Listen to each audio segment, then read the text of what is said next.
Be'ezrat Hashem Nafsantiam B'chol Maaseh Yadenu. Parmi les 39 mélachot interdites pendant Shabbat, il existe une qui s'appelle la Melacha Zoré.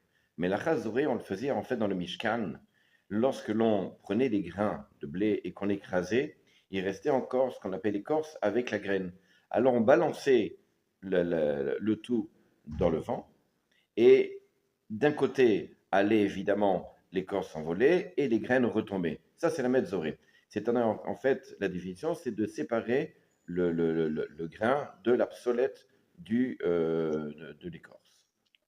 De là, j'en retire un interdit de la Torah, qui est celui de balancer donc des graines ou peu importe, des choses dans lesquelles, dans le vent, ou même je souffle, et ça va séparer le mauvais, l'écorce, de la graine. On peut simplement prendre un exemple. Je prends des cacahuètes dans lesquelles, vous savez, il y a cette écorce-là très fine, et je vais balancer dans le vent, ou je vais les envoyer comme ça, en soufflant, de telle façon que l'écorce s'en va, je fais un interdit de la Torah.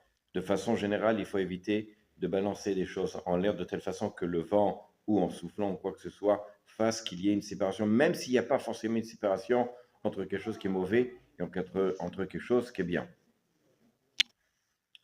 Dans le Siman Taf même Vav au sujet du Hametz, vous savez que si jamais il reste du Hametz pendant Pessah, j'ai découvert du Hametz pendant Pessah, alors pendant Shabbat ou pendant les fêtes, je n'ai pas le droit de brûler, je n'ai pas le droit donc la seule chose à la rigueur que j'ai, là-bas il rapporte le Mishabura, comme quoi j'ai le droit de le balancer de telle façon que le vent va prendre toutes les miettes et va les jeter à droite, à gauche. Dans ce cas-là, effectivement, on a le droit. Pourquoi? Parce que d'abord, ça n'est pas une séparation d'une chose bien et d'une chose mauvaise.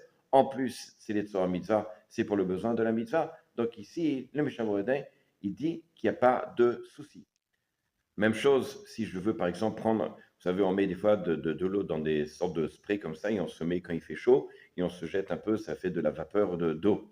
Ici, il n'y a pas de problème de dire je vais jeter en l'air de l'eau qui va se mettre en certaines gouttelettes de vapeur. Il n'y a pas de souci, puisqu'il n'y a pas ici de séparation entre quelque chose qui est mauvais et entre quelque chose qui est bien, et surtout que c'est les chats de c'est-à-dire au moment où j'en ai besoin, je le fais. Alors, d'un chose, il faut savoir, c'est que toutes les interdites-là, c'est simplement lorsque j'utilise le vent qui va me permettre de séparer, de faire déployer les objets que je ne veux pas. Dans le cas, par exemple, d'un spray odorifiant dans lequel on va mettre pour faire des odeurs dans une pièce, il n'y a pas de souci, puisque ici, je n'utilise pas le vent, j'utilise le gaz qui est à l'intérieur de la bonbonne pour pouvoir disperser les odeurs, ou en tout cas ce qui est à l'intérieur. À bientôt.